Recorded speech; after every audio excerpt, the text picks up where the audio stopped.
Born in 1303 in the serene landscapes of Sweden, Bridget, also affectionately known as Brigitta, was a beacon of spirituality from a young age. She was brought up in Swedish nobility, her father being a governor and a judge, and through her mother's lineage, she was related to the Swedish kings in her era. Both her parents were deeply religious, and it was through their example that Bridget developed a deep love for God, as well as good values and virtues. Her parents also made sure that Bridget was educated, learning not only her catechism, but also how to read and write, which during those times was considered unnecessary for young girls to learn. But her parents believed a good education was important, and thanks to this, Bridget's skills would later prove to be crucial in her life and her dealings with kings and church leaders. Bridget's mother died when she was still very young, and seeking solace in prayer, she received her first vision at the age of 10.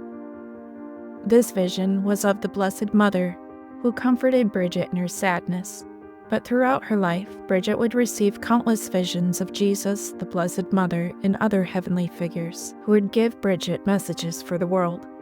Later, also at the age of 10, she had a vision of Jesus crucified. Aghast at what she saw, she asked Jesus who treated him like this. He answered, "They who despise me and spurn my love for them."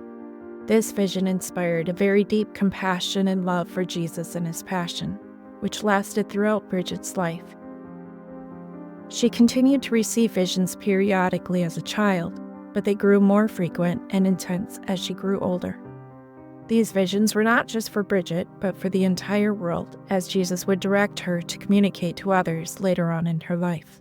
As was the custom in those days, Bridget was married off very young at the age of 13 to Ulf Gudmarsson. Though the marriage was arranged mainly for financial and nobility reasons, Bridget and Ulf had a very loving marriage and bore 8 children. Of these 8 children, 2 entered the religious life, one of them becoming a saint, St. Catherine of Sweden. Although outwardly they had a happy life, it wasn't without crosses, as 2 of their children died in infancy. But instead of letting grief separate her from God, these sufferings only brought her and Ulf deeper in their spirituality at the thought of their own mortality. Both Bridget and Ulf had a great compassion for the sick and the poor, so much, in fact, that they opened a hospital on the land of their own estate. This hospital was open for all. And although she had a great love for the sick and the poor, Bridget especially had great compassion for those unloved and unwanted, particularly unwed mothers and their children. In 1341, Bridget and Ulf went on a pilgrimage to Santiago de Compostela, which had a great effect on their lives. During this time, both felt a deeper union with God, and upon their return, and with Bridget's blessing, Ulf entered the Cistercian monastery in Albastra. He died only a few short years later in 1344. Bridget did not enter a convent as she still had her children to care for, but she increased her prayer life and fasting. She prayed the hours of the liturgy, as well as received the sacraments and went to Mass as often as was allowed in those times. Just as she turned to God when her mother and children died, so she did when her husband died, growing into a deeper and closer union with God. Desiring the life of the religious, Bridget joined the Third Order of St. Francis and devoted her time to the poor and the sick. Through vision, Bridget was instructed to start a new religious called the Order of the Most Holy Savior, now called the Bridgetines. Having renounced her previous life of wealth and nobility, building a monastery was not a small feat. Through her connections, King Magnus supported Bridget's work and donated a small palace and land for a new monastery. Her vision for this monastery was unusual, especially in those times, and initially it caused some problems. But this was God's vision, not Bridget's, although not everyone believed that this was the case. And in 1350, Bridget, with a small band of priests and disciples, went to Rome to get papal approval for her order, and at the same time, she also went for the Jubilee year, despite the fact that a plague was going on at the time. This was a very tumultuous time for the Church, as it was the period of the Avignon papacy, when the Pope lived in Avignon, France, instead of Rome. Bridget had planned to stay only for the year, but she ended up staying in Rome for the rest of her life, writing of her revelations from God and advocating for the Church's reforms. These last years were very difficult for Bridget. God was forming her soul through trials and fire. Many of us would love to have heavenly visions from Jesus, Mary, and the saints. But those chosen who were blessed with heavenly visions also had to have the cross, and the cross of these visionaries were quite heavy.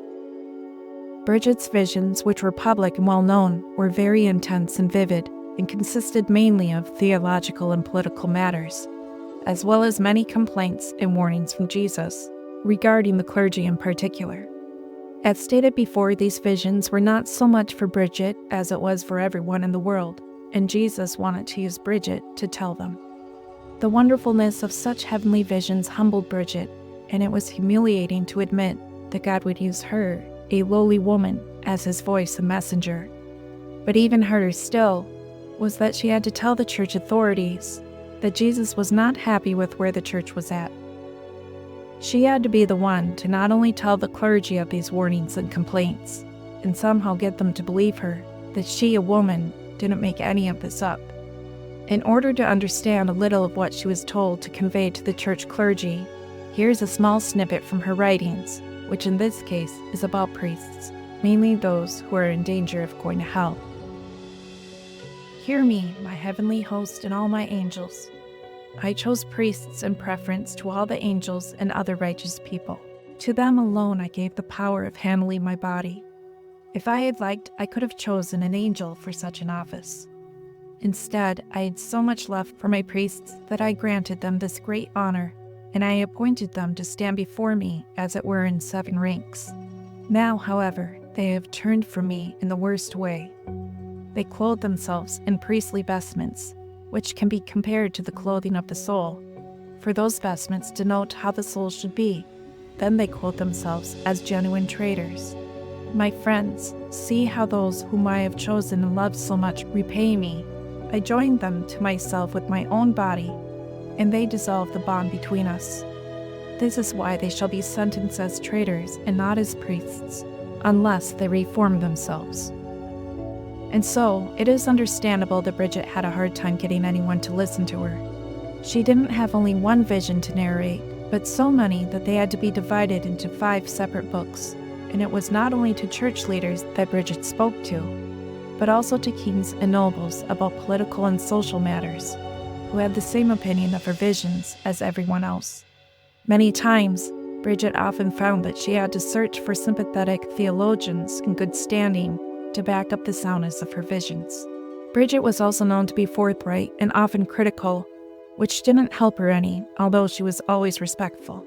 To Pope Clement VI especially, she was critical of his leadership and his luxuries, but the following pope, Pope Urban V, was more receptive to her counsel, recognizing that it came from God rather than self-centered pride. And so, this is how Bridget spent the rest of her years in her old age, rather than serving God in a cloister like she had hoped. Instead, she spent most of her time writing down her visions that nobody believed, battling her own inner temptations of doubt about the authenticity of her visions, and working for the reformation of the Church. Just as she did in Sweden, she also tended to the poor in Rome, making her a much-loved and favorite among the people. Even though Bridget was up in her years, she didn't stop being a pilgrim and traveled to many different shrines and holy places as time allowed. Her last pilgrimage was to Jerusalem, despite her age and the difficulties of the journey. Bridget didn't live to see the fruit of her labor with the Church, but she did get approval for her order from Pope Urban V in 1370. Although she finally got what she came for, she remained in Rome for the last few years of her life, continuing to urge the reform of the Church. She died on July 23, 1373, at the age of 69. In 1377, the Avignon papacy ended, and in 1391, only 18 years after her death, Bridget was canonized. From St. Bridget's writings of her visions, we have the details of the life of Jesus and Mary, Jesus' passion and death, as well as prayers such as the 15 Our Fathers and Hail Marys, the 12-year prayer of St. Bridget, as well as other countless prayers. These prayers, along with her spiritual writings, have been approved by the Holy See to be worthy of those wanting to deepen their spiritual life and are not contrary to the Catholic Church teachings.